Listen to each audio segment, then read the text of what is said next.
Hello, everyone, and welcome to Fleabag Full of Grace, where one of us will be doing a Fleabag rewatch, while the other one will be seeing it for the first time. I'm Mariquita from Postfilm Clarity, and this is my third Fleabag rewatch. And my name is Anna of Stone's Top Tens, and I've never seen Fleabag. We are two friends who each have our own movie podcasts and decided to do a limited television series together, landing on Fleabag. In each episode, we will break down an episode of Fleabag, discussing the themes, scenes, and what stands out to us. We are currently covering Season 2 of Fleabag. We will focus on one episode per pod, which means 12 total pods released weekly on Thursdays on both of our feeds. You can follow us on socials at postfilmclaritypod and at Stone's Top Tens, all one word. You can email us at either address at gmail.com. If you're enjoying our content, feel free to check out our respective podcasts of Post Film Clarity and Stone's Top Tens wherever you listen to your pods. Let's get started. It's 371 days, 19 hours, and 26 minutes after the finale, and Fleabag's father and Godmother are planning a wedding. Claire and Fleabag are still at odds, Martin is still insufferable and pretending to be sober, and we finally meet cool, sweary priest. Yes! We did it, y'all! We did it!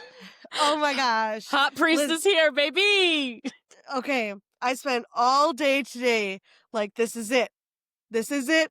Yes, I didn't want to spoil it for you that we wouldn't be seeing Hot Priest until season 2, but also I was kind of having fun stringing you along. Oh, yeah? Were Yeah. you? Yeah, I was. Were you? I was. It was fun for me. Because like, when is he coming? I'm like, I don't know. He's not in season 1 at all. Nope. But I was rewarded today, and I was very happy. Yes, what did you think? Okay, we're gonna do two things here. First of all, I'm gonna tell you, this is it. I am in love with Fleabag. This episode sealed it for me. It was perfect. And I kind of want to go character by character, because this is all like one event, right? Yes. The whole thing is like the dinner. Just another whole episode that takes place at a dinner table. Yep, just like season 1. Yes. So I want to start with Fleabag herself. We get her, and she's actually like, at first you're like, she's in a good place. Because, you know, she's eating well, she's working out, she's saying no to arsehole guy. Like, she seems like she is really doing well until when, I think it's Claire. No, it's her dad. Oh my God, it's her dad when they're outside on the smoke break. And, you know, she's trying so hard to be good this entire dinner. You know, you can tell she is just, she's not being snarky. She's not, we find out that she hasn't seen any of them since the finale. So like for over a year, which is brutal. Over a year, no one's fucking reached out to her. Like, it's so disrespectful. Like, I know she's a lot and she was going through a lot and whatever, but a year? Especially like the state she was in the last time they saw her, like, to not check in at all. That's not just disrespectful, but like irresponsible. Yeah, it's so I don't know. I felt like she forgave them a lot easier than I probably would have. That's fucked up. But she is doing good without them. She seems to be, except for that scene with her dad outside when he's like, you know, what are you doing? Like, you're not being naughty. And she's like, it doesn't matter. And I was like, oh no, there it is. Like, she's not doing it because she thinks it's the right thing, or she's not doing it because she feels good about them. She's doing it because she just doesn't think anything that she does is going to matter. Yeah, she feels like it's hopeless. So what's the point? That was tough. Yeah.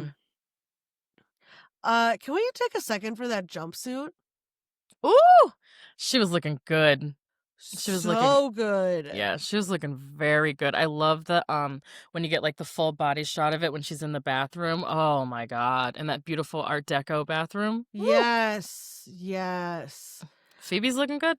I think, like, the first thing I wrote is like, "Oh, she has a bloody nose in a very nice bathroom." That was, like, my Mhm. first note when I was watching. I love the way this episode starts. Yeah, it's such a great you're like, "Oh, here we go again. What this bitch up Yeah. to?" Then you have her dad, who is just his awkwardest self.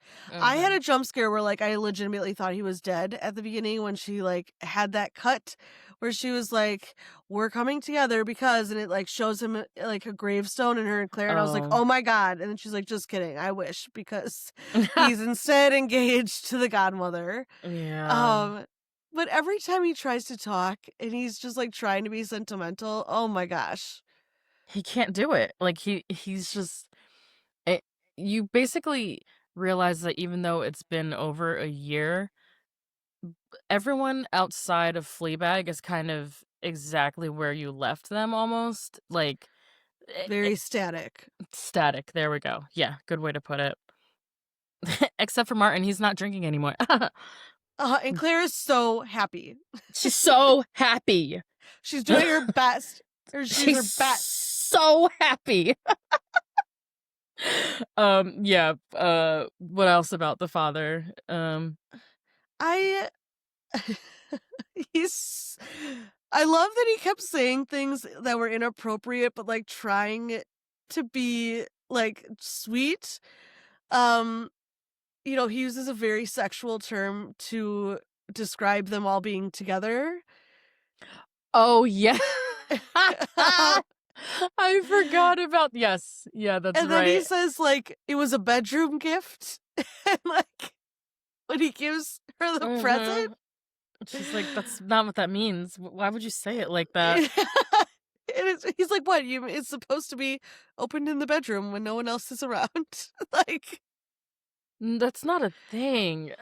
no, it's not. But he just I as much as he screws up, I do have a tender spot for the Mhm. dad. He's a He little floundery, but I like mhm. it. He's not awful by any means. He's just he means well. He's just very kind of passive and spacey, you know? He's just out there.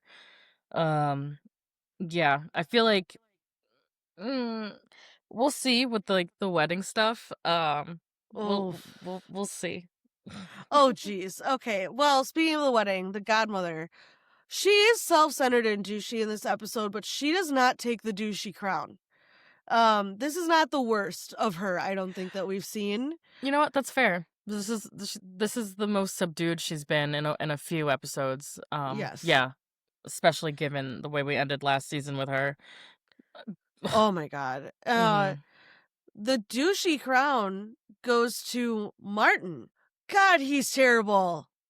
I hate him so much. I hate him Oh even my more. god.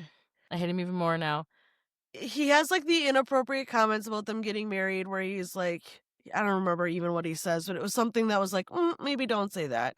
And Mhm. then when he, like, says to Fleabag, when she catches him drinking, and he says, "I'm so intrigued to see how you're going to make this whole evening about you." And I was like, "You asshole." Like, Yeah. and then, and we haven't, like, okay, this gets intertwined with Claire. Can we talk Yeah. about Claire this episode? Like, Yeah. Oh, it's hard. No, she's great. What do you mean? She's so happy. She's doing so well. I I have to say, I I'm not having children on purpose, Mhm. but that doesn't make, like, the trials of pregnancy any less uh like emotional for me when other people are Mhm. going through it, because, like, my husband and I did try for Mhm. about a year after we got married before we had a serious talk about whether it was Mhm. what we wanted. Probably should have had that conversation first. Um Yeah, yeah, but maybe. but I remember how shitty it felt trying to get pregnant and it not happening. Mhm. So, like, when like, when Claire says, they've been trying for 5 months, which, like, is not that long. Mhm. Like, that's really not that long, but in our society, it is often portrayed that, like, women can just get pregnant whenever they want, and when it seems like she has gotten her period, that was bad enough where I was like, "Oh no, like, Yeah. gosh, that sucks." Like, I remember that feeling. Mhm. I once I once accidentally bought a digital pregnancy test. Mhm. If you are trying to get pregnant if you're trying to get pregnant, do not ever buy those because they just say, like, "No," or, like, "Not pregnant." Like, it feels so pointed. Oh, wow. So it's, like, extra harsh? Yes. Oh, I didn't know Um, that. so, like, instead of just, like, not having enough lines, it's like, "Bitch, Nope. you're barren. It's not happening." Like, Oh, Lord. but then when it ends up that she's miscarrying, which, like, can be incredibly painful in addition to being, like, very emotionally traumatizing, oh my gosh, my heart just broke. It's devastating for Claire. Even if it is with Martin, who's a piece of shit, you still don't want her to suffer, you know? Mhm. Because we do care about her so much, and the way Martin handled it Oh, is that was yes. that was the fucking oh my god. He didn't even know that it was his own child that he's talking about like that, but the fact that he said that to anybody, especially his sister-in-law, that's your red flag right there, babe. Why would you try to have kids with somebody like that? He's fucking awful. I felt so bad when he's saying that, like, well, it's her fault because the baby wouldn't want to grow in her. Mhm. And he's saying all these terrible things that, like, it's all on her and she's a terrible person. And, like, insinuating that the only reason why someone would miscarry would be because there's something wrong with her and Yeah. there's something inhospitable about her womb and who she is as a person. And, like, thank God the That's dad says something. Like, the dad tells him to stop. I think the priest does as well, yeah. and I'm just like, and then you just see Claire's face, and you Mhm. see Fleabag looking at her. Oh my gosh. She's looking at Claire like, "This is your man?" Not Um, just that, but, like, are you okay? Like, mhm. he's talking about you. Yeah. And Claire is just so unable to deal with the reality of what's happening to her. Like, when she gets Mhm. out of the bathroom, like, I'm laughing because it's just so absurd, but it's like she tries to sit back down at the table like nothing Mhm. happened, and she's, like, actively miscarrying. I'm like, "Oh, no. Get up and go home. Like, go to the hospital." Like, why are you Mhm. sitting here arguing? Arguing. Like, she just can't deal when things are going wrong, you know? Well, and then, of course, Martin, Fleabag steps in to say that she's miscarrying because that's why she's, like, trying to get Claire to leave with her, and she's Yep. trying to make it, like, give Claire an out, essentially. Mhm. And of course, Martin's like, "Okay, this is your time now. You're gonna make this whole night about you." And when I think it's like one of the parents asks how far along she is, and Claire answers, and Martin's response is, "I thought you weren't talking to her. Mm, You knew I thought you weren't talking to her." mm, Which just, like, reveals so much of, like, it's just like this window into what's going on in their relationship yeah, and how and unhealthy it is that they're, like, covering up. yeah, and that she's kind of sort of not been able to possibly, communicate with her own sister for a Mhm. year. Doesn't even know where she lives. So wild. It's so disappointing. Claire, yeah. These past like 3, 4 episodes with Claire have just been so disappointing, and it just continues. But you still feel bad for her because it's like even if I mean, she just actually, that's a spoiler, never mind, I can't say that. Yeah, There's just, it's just hard to watch her go through that is my point, it and is. Martin, once again, it's funny that he would say that to Fleabag about, "Oh, well, you're just gonna make it all about you." No, that's what you do, bitch, like, that's what you Mhm. do. Every time they're all together, it becomes the Martin show, and you actively go out of your way to ruin things for your wife and for her sister all the time.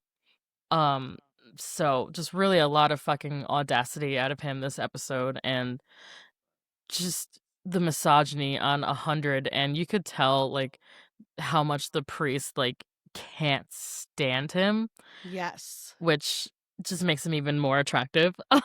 Well, like, he's in such an awkward spot, right? Because he's like the interloper in this situation. He does not understand the family dynamic. He He does does not not know them. understand what's going on. Yeah. And to be experiencing Fleabag and her family for the first time here, gotta be tough. Gotta be tough. Rough intro. Rough Yeah. intro for Hot Priest to to come in on, but he handles it with such grace, and just so he's just able to kind of literally roll with the punches. And Yeah. Yeah. Speaking of, okay, I watched this through twice, this Mhm. scene. Does Martin hit her on purpose, or is he, like, throwing his hands up to try and stop her from hitting him again? The way that he kind of, like, accidentally hits the waitress? I would I think it was an accident, but I'm not positive. It's a lot of blood for an accident. It is a lot of blood, but if you hit somebody in the nose just right, allegedly, it will bleed a lot. Allegedly. Allegedly. As someone who has broken her nose, I Mhm. know. Uh, Mhm. I broke my nose. I get it. Mm. Yeah, that's why I know that. Is it, Marquita? Yeah.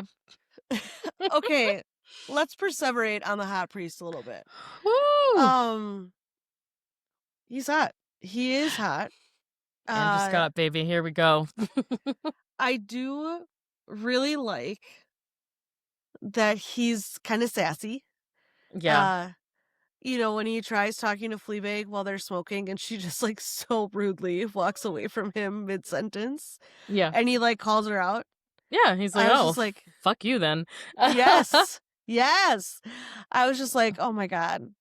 He gives it right back. I think I had mentioned it in season 1, or you had picked up on what I was putting down season 1 when I talked about how strongly, the intellectual kind of, like, jabbing and back and forth is for, a Gemini moon and a Yes. Gemini Venus, and this is what I was talking about.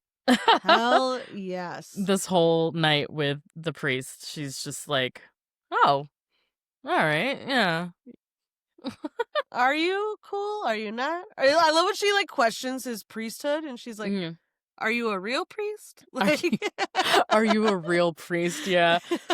I think he given some of his behavior, I think valid question, he's, like, drinking, he's cussing, he's, like, uh, he doesn't present himself like a traditional, buttoned up man of the cloth, so I think that also really intrigues Fleabag because he's not like other boys. He's different. What were your big takeaways this episode? Oh, basically everything that you already talked about, except I just love the parallels between the season 1 dinner party with Fleabag, Claire, the father, Godmother, and God bless him, arsehole guy. I want to know. Another fallen soldier.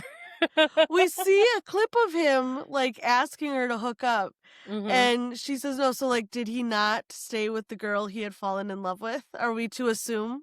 I took it as he's with the girl. Assume. Arsume. Assume. I took it as he's with the quote unquote love of his life, but he's cheating on her. That's how I was Ugh. taking it, as someone who's Okay. been in that situation before, where it's like I was hooking up with somebody, like it was very casual, cool, and then he got back with his ex, the quote unquote love of his life. They're getting married, whatever. I'm like, great, cool, like congratulations, have a great life. Why a year later was he messaging me at like 3 a.m. No. every Mm-mm. weekend? Oh, what are you doing? I was like, "What are you doing?" Right. Absolutely not.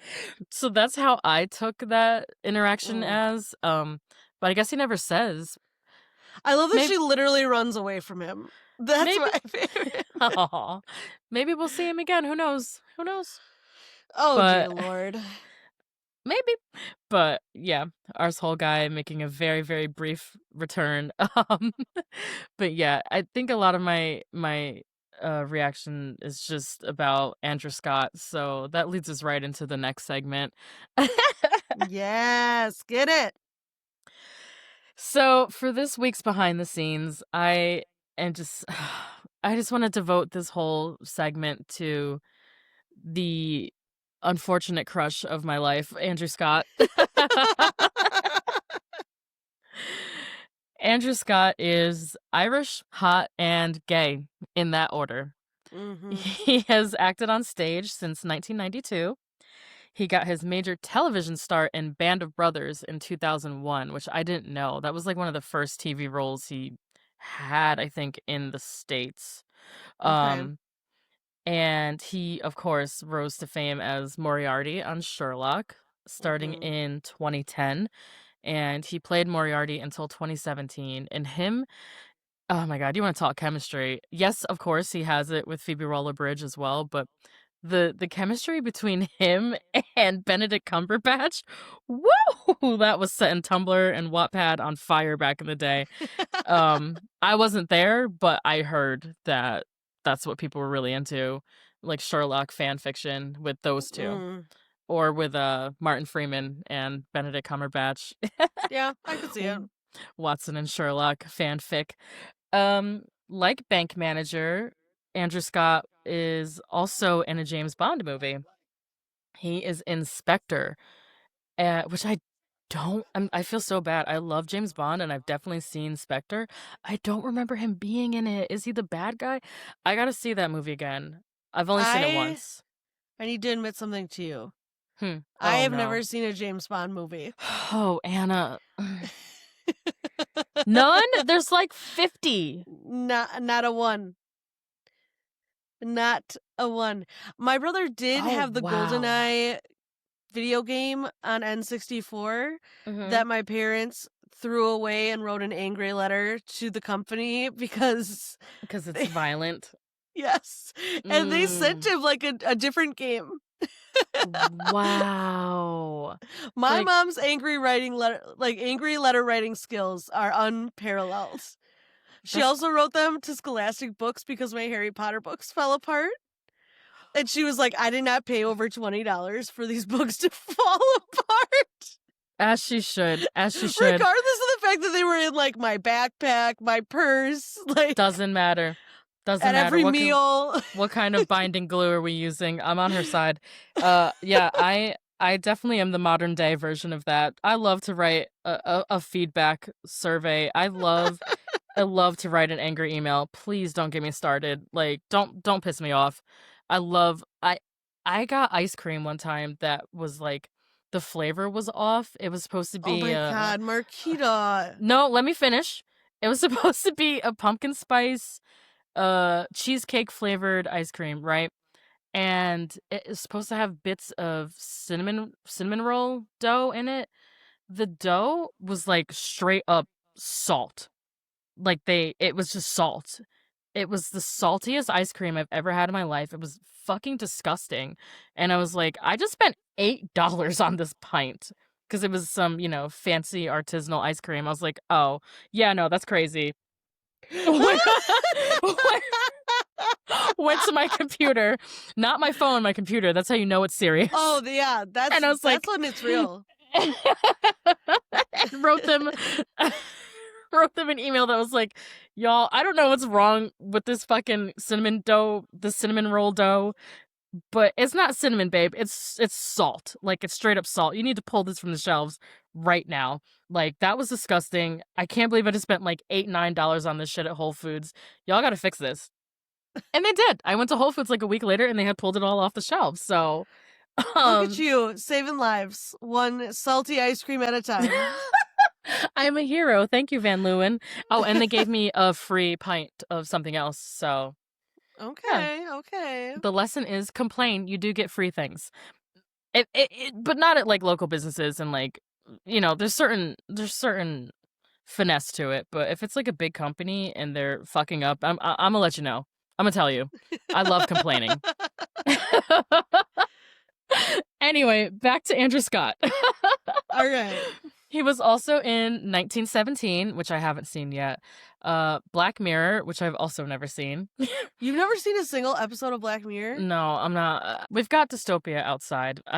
I don't need it. Yeah, I haven't watched all of it for sure. I've watched some, but like it is you have to be in the right mindset. And I got to tell you, I don't think I'm I've not. been in the right mindset since like 2018. I was just So gonna say I was like just gonna say that. maybe even earlier. Like I uh am not in the right mindset. I haven't been for about a decade, I fear. yeah. So So I I've mean never it's you know seen. so acclaimed I and I know, hear but fantastic things about it. And, like there are so many actors that I really enjoy that are involved, but me like too. I'm not. uh not I me. don't have the capacity either. I can't do it.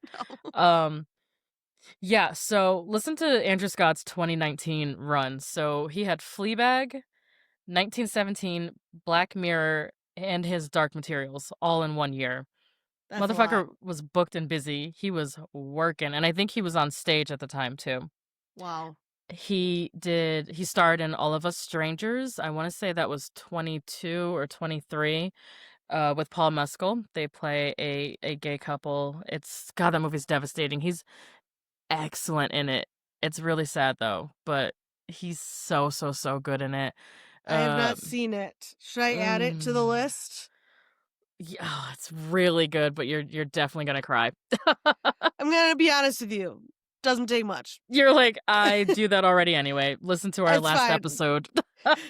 Oh, you wench. How dare you? 2 episodes ago. My bad. Oh, that's real. But speaking of crying, he is a water sign, just like you. He is a Scorpio. So he probably He cries a lot too. Yes, he does. He's a beautiful crier. Um, and he is also a middle child, just like Phoebe Waller-Bridge. And he was raised Catholic, so he has deep insight into, the priesthood and Catholicism. So that has been Andrew Scott Corner. Well, that's kind of perfect because that's gonna bring us to Catholicism corner. Beautiful. Um, This is a new so segment we're doing for season 2. yes. Okay. So in the notes, you had a couple questions. Yes. Yeah, Um, so that's kind of how I was wanting this to go because I feel like I must preface this for the listeners who don't know. I went to Catholic school, um, but it was only for a couple years and I got kicked out. And then ah, I love it. I got kicked out when I was like 9. So then I went back to regular school and then I ended up at a Catholic college as well. So I've been to Catholic institutions as a student, but I've never been a practicing Catholic. I've never done confirmation, mass, all of that. So, um, I don't know a lot about like the ins and outs besides what I learned in my classroom in like second and third grade. Okay, so my background for listeners who might not know, I was raised devoutly Catholic. Both my parents come from Catholic families. They actually both like grew up in the town where I live. They both went to school, like Catholic school for elementary school at least, but like my parents still go to church with my grandma every Sunday and like other members of my family who are Catholic. I Mhm. went to Catholic school K through 8. Um, I have all my sacraments. I was Whoa. baptized, first communion, reconciliation, and confirmation. And my husband and I were actually married in the Catholic Church too. Mhm. Um, and I started doubting my Catholicism around high school.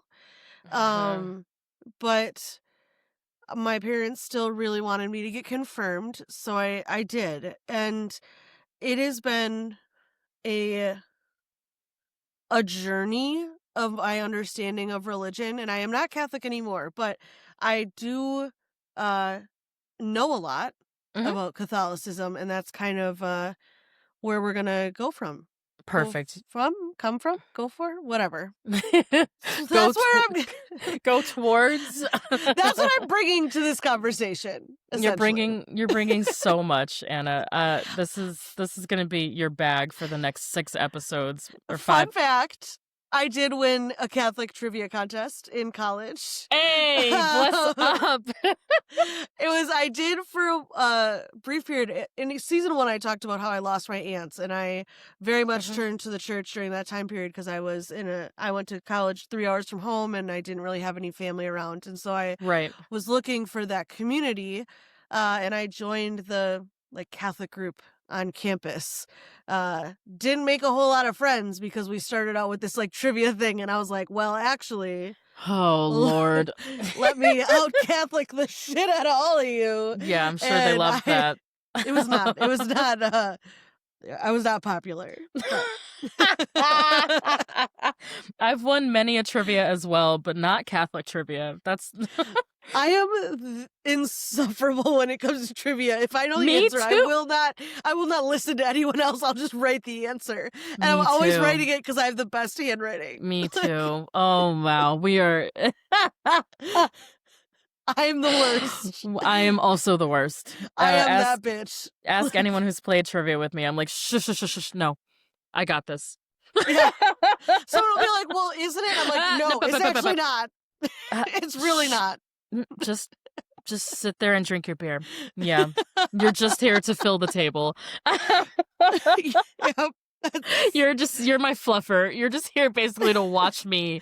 You're here in case there's a question I don't know. Or if I need to bounce some ideas off of someone. But The only time I would recruit people generally was when I knew there was going to be sports questions, because as we discussed off mic, that is my weakest knowledge point. I don't know or care about most sports, so that's you really enjoyed my pre-pod Packer discussion. I was like, yeah, that's great. I don't know what that is, babe. That's super cool for somebody. I just don't know much about it. So when I knew it was going to be a sports heavy rounds, then I would I would just basically look at men or women in my life who I could hear around the office or out at bars talking about sports a lot, and I was like, hey, come play trivia with me so I can win. Yeah. I know how to pick a team too. I was like the Danny Ocean of trivia.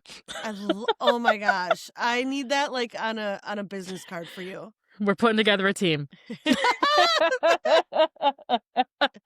That was me, babe. God. That was me. I love it. All right, so what Catholic questions do you have from this episode? Bless me, mother, for I have sinned for 37 years. For this week, my initial questions were like, basically, what do you think of hot priests outside of him being hot? Like, I guess what I was asking more is like, do you know any young priests like this? Have you ever known any young kind of quote unquote cool priests like this? And I have a follow-up question. But yeah, what do you think of him as a man of the cloth? How would you feel about him if you knew him in real life? So, I knew a cool priest. I know a cool priest. He's not young. Okay. He's an old cool priest. And he was our priest for many years when I was growing up. And he's actually the one who married my husband and I. And he was very approachable. He is. I don't know why I'm saying was. He's very approachable. He gave a great sermon in a way that was never talking down to you. It was never trying to scare you. It was just a good story and a good lesson. And when he got moved out of our church, out of our parish, we got a young priest who was not cool. Oh, wow. He was the opposite end of the spectrum, and he was very fire and brimstone, very old school, which I didn't like. Yeah. And was part of what pushed me away. Mm-hmm. Now, one of my friends from high school actually became a priest. Oh, and cool. 20 minutes before we were about to record, I was like, I should reach out to him. And haven't talked to him. That's not enough time. It's not. I haven't Honey, talked to him in, like, over a decade, but he was always, like, a really good person, and I bet, like, I'm sure he's not this level of, like, because he didn't even really cuss a lot when we were growing up, like, he was kind of more straight-laced, but I feel like we get this image of priests as, like, very, um, like, authoritative and disciplinarian, kind of, like, these gatekeepers to heaven and hell and whatever, and my experience is that that's just not really always the case. A lot of times a priest can be a confidant and someone that, offers guidance in a way that is, like, both impartial and someone who kind of knows you. It can be really beautiful. mhm, Um, I it kind of reminds me of, like, the the priest in Daredevil, the TV show, like that type of relationship. I would say a lot of the priests that I have had the experience to know more than just, like, for a mass have had that. I love the I priest on Daredevil, that's a Oh, great yes. comp. He's fantastic. And so, like, for example, one of my favorite stories growing up, so we had reconciliation, um, which is like confession. They've changed the ages around since I was in school, but, like, when I was in school, you didn't have confession until you were, like, in middle school, and so we would go down to the church, like, I don't know, once or twice a year in middle school, you'd go in religion class and you'd go to confession. And so, like, my 8th grade year, our class was very close. We only had 34 kids in my entire 8th grade class.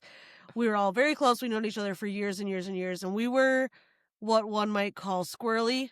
Mhm. Um, we were a squirrely group. And one of the boys in my class went into confession with a fart machine in his pocket, Oh, and boy. our friend had the button out in the church. So, like, we would all have our own pew, and we'd have to, like, bring a book and read until it was your turn to go confess. Yeah. And so one of the kids, like, is pushing the button, and all of a sudden we just hear the priest roaring with laughter in the confessional. And, like, we didn't do confession in, like, a confession booth like you Yeah. see. We would just sit in a room and talk with him. It was very Oh! personal. Like, it was not, you're behind a screen pretending you don't know who you're talking to. It was much more Oh. personal. And so, like, we just hear him roaring, and he has the best laugh. Mhm. And he comes out, he's like, "You guys, I can't believe you did this." Like, so, like, that's just one of Aw. So my you did very get a fond cool memories. priest. Oh, we had the coolest I priest. love that. Do you think that changed the way you enjoy not I don't wanna say enjoyed, but the way you practiced your Catholicism at that age? Do you feel like Yes. it made you yeah, more, like, It open to very it? much influenced it. Mhm. Yeah. Um, they have a immense power in how they influence their congregation, and I Mhm. think he was he is very compassionate and kind, and that was the way he led us, and it was great. Oh, I love that. I love that. And then my follow-up question was, because I don't remember if this was okay or not. I also had a cool priest when I was in Catholic elementary school, Father Murphy, RIP. He was a real party guy. I'm pretty sure he smoked, cigars, and I definitely know he drank, and I was like, "Oh my god, he's, like, so bad." Um but I didn't know if he was, like, sneaking and that wasn't allowed, so Mm. can you tell me about if priests are allowed to drink, smoke, cuss, masturbate, etc.? Are there different rules for different types of priesthoods? Like, what's the deal? There are different rules. So there are 2 different types of priests. I thought We so. have religious priests, which would be like a brotherhood where you live kind of sequestered with other men of the cloth, and you don't really have a parish. It's more like you're like the Franciscans would be Like an the example. friary? Yes. Okay, yeah, yeah. The other type or group is, oh, I literally just looked up how to say this. Diocesan? Diocesan, yes. would be diocesan priests, and that Mhm. is like a priest that has a congregation and is in charge of a parish. Oh, okay.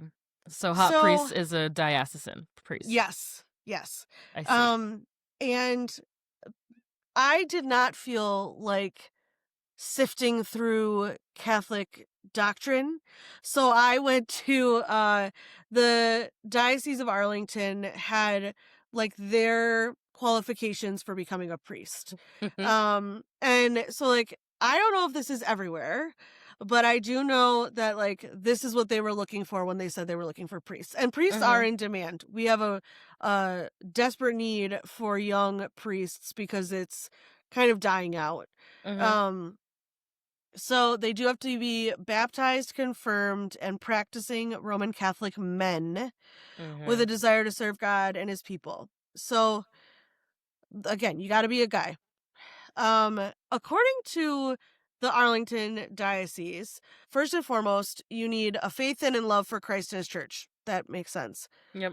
Good moral character, which I think is like where the drinking, cussing is kind of Okay. like, I Oh, think it's kind of a gray area because I know, um, it's that's a for loophole. listeners, I live in Wisconsin. Many of us have had a drink with our priest. It's just like, I mean, I have run into priests at the bar. Like, Yeah. this is a thing that happens. Yeah. Father I Murphy would think like, was also he was out at them bars. I'm positive I saw him like out and about, and I was like, "Is this normal?" I was like, like I said, 7 and 8 when I was there, so I yeah. didn't know. But I was like, "Are priests allowed to do that?" The cool priest I was talking about before actually flew to Brazil last year for the Packer game in Brazil. So What? like that's where we're at. Uh Whoa. But we also like this is Green Bay. So Hmm. like when we made the playoffs, church would get moved around like when our playoff games were. Like I I remember I had see. like So that's also confirmation a gray class. area. Yes, like I had confirmation class the night of a playoff game and they were like, "We're going to switch this to next week." Like um so they What need a else? high school diploma with favorable academics, Oh. emotional balance and maturity, good physical health, psychological readiness. This is a lifelong commitment. Mhm. Deep habit of prayer, maturity to respond to the needs of others, Mhm. readiness to serve God, and the bishop. You got to listen to the bishop. That's a big thing. Oh, okay. Um, developing spirit, that is so you can be part of this world and the next. And you need to be unmarried. So there are these certain promises and vows. So, like, if you're a diocesan priest, you have a vow of celibacy. So, this means, like, you cannot participate in any sexual acts with another person or with yourself. Oh, damn. So not at all. Not at all. Not at Okay. all. Okay. Obedience to the bishop Mhm. and a simplicity of life. So, like, for example, our priest lived in a duplex across the street from the church that was purchased by the Mhm. diocese. Um, they're not meant to live extravagant lives. They're meant to be simple. Now, when you are a religious priest in like in the Franciscan monks, you also take a vow of chastity and poverty. So like you are not to have like any worldly possessions, I don't think, that are solely your own. Right. I think so. So that's just the biggest difference between the diocesan and religious priests. So there is, I think, a little bit of a gray area as to what you consider moral, but there, Right. I don't think, is any gray area when it comes to the celibacy. Okay. All right. We'll keep an eye on that going forward. Um, I Oh, was geez. I was very curious, like, well, because I didn't know the first two times I've seen this, I couldn't remember like what are the rules? How much of this is made up, Mm. you know? How much of this Hmm. is just uh just Phoebe kind of deciding like what's good for story. But Right. thank you for that because that was actually super helpful and you'll see a few things going forward that maybe might not fall into uh some of the things he's supposed to follow. Anyway, I mean, I would say, like, okay, there is something that the priest said during the dinner that I actually really liked. When he was talking about prayer, and he was like, because the godmother was like kind of making fun of prayer. Yep. She was like kind of being a dick about it, and he's like, Mhm. well, prayer is just like taking the time to connect with yourself at the end of each day and check Mhm. in. And like I've S noticed, like, I Such a good pray line. more. It is. And like I pray more now that I'm not Catholic or Christian than I did Mhm. before. And like m- my family doesn't really have a great understanding of my faith where it's at. Yeah. Uh and but they're, fairly respectful about it. And when they'll be like, "Oh, well, I'm going to pray for you." And some people can get like upset about that, but like prayers are just intentions and Yeah. and well wishes. Like, why would anyone get mad about that if someone's Yeah. dedicating that thought and time and energy towards you? That's beautiful. So like Mhm. I really liked the way he said that too, that like it's not just about like connecting with a higher power, it's about connecting with you and making sure that like you're in a good spot. Yeah. He's very, I love the way Andrew plays this character because you can already see it poking through, how he's able to tap into that vulnerability and that very, like, generous and warm nature that you would Mhm. like, kind of like you said, like, an ideal priest, someone who makes Yeah. you want to be Catholic and want to practice your faith and be a better Catholic, he's able to kind of and, like, swing back and forth between that and just, like, a sarcastic asshole who drinks a lot and smokes cigarettes, it's just like, wow, he's like the perfect man, honestly. Except for the whole celibacy thing. Well, like the way that he reaches out to her at the end and is like, "I'm here if you need to talk. I'm always Mhm. here." Yeah, and Like, he means that. yeah, and he's just very real and personable, and I think those are great traits in a leader. I agree. So, in this episode, what do we only get really one new character other than the priest, who has not been, is he officially called the hot priest, or is that just what like the fandom calls him? The fandom calls him Hot Priest. He is credited as the priest. Capital T, Okay. capital P, the priest. The priest. Mhm. Got it. So who else do we have? Do we have any? We only have one other. We do. We do have one other character name that just had me bust out laughing when I checked the credits because it's so accurate. Needy Waitress. Oh my god. Girl, She was sh so bad. I God bless her, but she was doing way too much. I was like, "You have to go away." They told you like Yikes. 15 times, "No. Why are you hovering?" Oh my god, she's driving me Uh-uh. crazy. But yeah, And at one point she's like, "Do you guys want ice? Does anyone need any they're ice?" like, And I was like, "No!" "What?" Yeah, needy Yeah, that waitress. was tough. That was tough. Tough look. So that's the Yeah. one I had for this episode. And what about the best fourth wall break?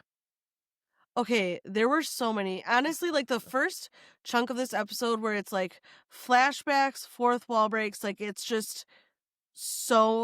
so good. It's so good. Um I have two. First, when they're like her dad is talking about them like all the family together, and she like makes this face and looks at the priest, and she's like, "Don't know who this guy is." Great one. Great one. And then he says something about like, or he or the godmother says something about him being a priest, and she's like, "They're cool, sweary priest." And Mhm. that was it. Those were my two. I loved both of them. I couldn't pick just one. Yeah, no, I don't think I picked just one either. The Oh, I did pick just one. Wow, I am so disciplined and restrained. Wow. Not me. Wouldn't be me. I did put the same thing as you. I put there's so many in this episode, but I went with the very last one where Claire admits that the priest is hot when they're in the cab together. Oh. Yes. Yes. I love that. She finally just like she's had such a hard fucking day, but Claire like Mhm. snaps out of it and they have that girly moment as sisters where they're like, "Oh my Yes. god, he's so hot, right?" Like, you can start to feel, like, from the moment in the bathroom, you start to feel them, like, kind of reconnecting. Yes. Yes. And when they get in the cab, it feels like it's definitely on the mend. Because Yes. it's like, when, what person has not gotten in the car with their friends and been like, yo, Yeah. did you see that person? Like, I love when that yeah, happens. Yeah. So yes. that was mine. What about your favorite dialogue from this episode? See, this is where I went a little overboard, so I might cut these. Who has discipline now? I'm It's so, also not me. I'm so disciplined, and then you scroll down, I'm like, oh, there's 5 lines of dialogue here. I was really doing the most, huh? Um, Good. the first one is when Hot Priest is talking about his brother who is not a priest, who is a pedophile, and then everyone at the table like stops because he just kills the vibe, and it's just Mhm. silent and uncomfortable, and no one knows what to say, and he's like, "I'm aware of the irony of that." Cha, Yeah. that was an all-time line. That was I stop and laugh every time he said. I just he just Yes. delivers it so perfectly. Um, Mhm. Claire, when she's like tweaking out at the dinner table, and she's talking about how good and how happy she is, and I think it's Godmother who's like, I don't know, seems a little weird. Like, are you sure you're happy? I can't remember if it was Godmother or Fleabag who was like, I don't know, Claire, you don't really seem good. And she's like, I take all the negative emotions and just bottle them and bury them, and they never come out. I've basically never been better. I'm like, girly, girly. And then the question of whose baby that Fleabag just lost. Again, I think this is the Godmother. It is. It is. Olivia Colman. What a legend. She's like, was it the Tooth Man? I was like, damn, bus rodent. Woof. The Tooth That Man. Well, you had 3, I beat you, and I've got 4. Nice. Hell yeah. Uh, so, like, at the beginning, they're, all doing the compliment spiel, and, I wanna say it's Claire comments on Godmother's purse, and she's like, "Oh, is it fur?" And she goes, "It's okay because it had a stroke." And I'm like, "What?" Jesus, I forgot about that It's one. like, "Oh, yeah, it's okay, like, if it's roadkill, like, you can dies of natural causes." She got a point. Um Then when the priest, they're like kind of asking the priest like why he's there, like how he's like starting to get into this, and he's just like, well, I'm new to the parish, and I'm really fucking lonely. And I was just like, oh buddy, oh He's man, so I real for get that. it. Yes, yes. And like you can see, he's sitting there like trying to come up with something that is palatable and something that is, like appropriate. And then he's like, And then he's just like, ah, nah, I'm just really fucking lonely. Like I've done that before. I've definitely done yeah. that before. People are like, oh, why are you here? And I'm like, I don't know. I had nothing better to do and I'm depressed. So I get that I have found that this has become harder when people like ask me how I'm doing. yeah, not It's a good. lot harder for me now to be like, I think that was my Yeah. response when you asked me how I was Yeah. doing when we got on. Not great, like, Bob. Not awesome. Honestly, not real great. Yeah.